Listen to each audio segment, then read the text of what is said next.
साथियों, आज मैं इस वीडियो में आप लोगों को दो बात बताऊंगा जो कि आपके लिए, आपके जीवन के लिए बहुत महत्वपूर्ण है। अगर आप लोग इसे ध्यान से सुनेंगे तो आप लोग खुद समझ जाएंगे कि कितना महत्वपूर्ण है आपके लिए। साथियों, पहली बात है माँ। पहली बात मैं माँ की करूँगा, क्योंकि एक माँ ने हमें जन्म दिया तो आज आप इस मकाम पर पहुँचे, यहाँ तक पहुँचे। अच्छा कर्म, बुरा कर्म, जो भी अपने इच्छा अनुसार हम करते हैं, कर सकते हैं, वह कहीं ना कहीं सारा श्रेय एक माँ को जाता है। वैसे तो साथियों, हमारे देश में अनगिनत माएँ हैं। हर इंसान के पास अनगिनत माएँ हैं। यह भारत एक ऐसा देश है जहाँ किसी की एक माँ नहीं, अनगिनत माएँ हैं। हर इंसान रोज किसी न किसी रूप में किसी न किसी माँ की जय बोल, जैसे भारत माता की जय, धरती माता की जय, गौ माता की जय, गंगा माता की जय, दुर्गा माता की जय, काली माता की जय, सीता माता की जय। हमारे देश में इतनी माताएं हैं कि गिनती करें तो काफी भर जाएगी। लेकिन सबसे बड़ी दुर्भाग्य की बात यह है कि इंसान कभी उस माता की जय नहीं बोलता जिसने उसको पैदा किया है। ये हम इंसानों के लिए बहुत दुर्भाग्य की बात है, सोचने वाली बात है। आप लोग जरा गौर से इस बात को सोचिएगा कि हमारे देश में इतनी माता हैं जिनका नाम लेने का सौभाग्य हमें पैदा करने वाली माता से प्राप्त होता है, लेकिन हम उस माता की जय बोलना तो दूर है, हम कभी उसके पास बैठ करके उसका सही रूप से हाल चाल नहीं ले पाते हैं। इससे साफ पता लगता है कि हमारे जीवन में जितनी माताएं हैं जिनकी हम रोज जय बोलते हैं, हम जय नहीं बोलते हैं, कहीं ना कहीं नाटक करते हैं। यकीन मानिए, नाटक करते हैं। आप लोग जो भी इस वीडियो को देख रहा होगा, आप दिल से सोचिएगा, अगर आप लोग भी किसी ना किसी माँ की रोज जय बोलते होंगे, यह हर इंसान की बात है। लेकिन मैं कहता हूँ कि आप सभी लोग नाटक करते हैं। यकीन नहीं आया तो आप अपने दिल से पूछिए। और मैं इसलिए कह रहा हूँ कि अगर हम दिल से किसी माता की जय बोलते तो मुझे अपनी माता का जरूर ख्याल आता।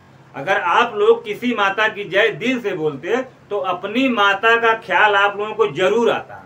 और दोस्तों, अगर अपनी माता का ख्याल अगर हर इंसान को आता, हर इंसान अगर दिल से जय बोलता, हर इंसान को अगर अपनी माता का ख्याल आता, तो हिंदुस्तान में अनाथ आश्रम, वृद्धा आश्रम नहीं, एक भी नहीं है। हिंदुस्तान में वृद्धा आश्रम और अनाथ आश्रम होने का कारण है कि हम जितनी भी माताओं की जय बोलते हैं वह दिल से नहीं बोलते, सब नाटक करते हैं। आप लोग अपने दिल से इस बात को सोचिएगा कि मैं गलत कर रहा हूँ या सही कर रहा हूँ। साथियों, दूसरी बात है इज्जत से समझौता, जो इंसान के लिए बहुत अहमियत है। जितनी अहमियत, जितनी खास पैदा करने वाली माँ है, उससे उतनी अहमियत, उसी के बराबर इंसान की इज्जत रखती है। तो इज्जत के लिए मैं कुछ बातें आप लोगों को बता रहा हूँ।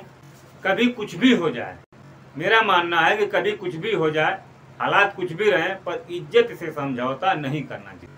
कभी किसी प्रकार का ऐसा काम नहीं करना चाहिए जिससे हमारी इज्जत पे दाग लगे, हमें कोई नीचा दिखाए। अगर इज्जत पे दाग लगाना है और अपने आप को 10 लोगों के बीच झुकाना पड़े तो ऐसी परिस्थिति में झुकाइए कि जिससे किसी की जान बच जाए। अगर किसी की जान बचाने की वजह से अगर आपको थोड़ी शर्मिंदगी महसूस करनी पड़े तो उसमें बेझिझक उस काम को कर दीजिए, क्योंकि मेरा मानना है कि जीवन देना और जीवन लेना इस धरती का सबसे बड़ा काम है और यह सबके बस की बात नहीं है। तो अगर आप किसी का जीवन बचाते हो तो एक प्रकार से आप उसको दूसरा जन्म दे रहे हो, जीवन दान दे रहे हो, दूसरा जन्म दे रहे हो। तो जीवन देना और जीवन लेना इस धरती पर सबसे बड़ा काम है। तो अगर किसी को जीवन देने के लिए अगर आपको थोड़ी शर्मिंदगी का सामना करना पड़े, अब कुछ ऐसा करना पड़े जिससे आपकी नजरें झुक जाए, तो मेरा मानना है कि उस कार्य को कर देना चाहिए, क्योंकि इंसान का जो है जीवन देना और जीवन लेना सबसे बड़ा काम है। फर्क इतना है कि जीवन देना सही है और जीवन लेना गलत है। वे तय आप लोगों को करना है कि आप लोग गलत करोगे या सही करोगे, ये आप लोगों को तय करना है। और एक छोटा सा उदाहरण मैं इज्जत मान सम्मान के लिए छोटा सा उदाहरण मैं आप लोगों को बता रहा हूँ। बाकी आप लोग खुद ही समझदार हैं, आज तो कोई बेवकूफ़ है नहीं, हर किसी को अपनी इज्जत का ख्याल है।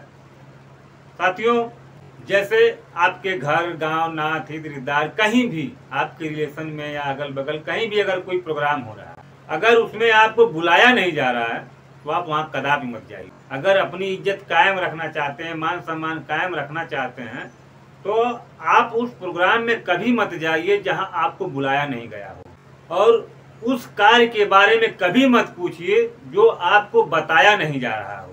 बहुत से कार्य ऐसे होते हैं लोग नहीं बताना चाहते हैं। तो मेरा मानना है कि अगर आपको लगे कि यह बताना नहीं चाहता है किसी चीज को, तो आप किसी से भी उसके बारे में जानने का चेष्टा भी मत कीजिए। तीसरी बात, अगर कोई किसी प्रोग्राम में अगर आपको देर से बुला रहा है तो वहाँ कदापि मत जाइए, तो भी मत जाइए। आप ये मत सोचिए कि अरे भूल गए होंगे, ये है वो है, चलो बुला रहे हैं, चला नहीं जाना चाहिए, क्योंकि आप उस प्रोग्राम का हिस्सा नहीं हो। अब आप उस प्रोग्राम का सिर्फ सुविधा बन गए, उस प्रोग्राम का हिस्सा नहीं, वहाँ का उस प्रोग्राम का सिर्फ सुविधा बन गए। तो साथियों, इन दोनों बातों को मुझे पूरा यकीन है कि आप लोगों को समझ में आ गया होगा। तो आगे आप लोगों की मर्जी।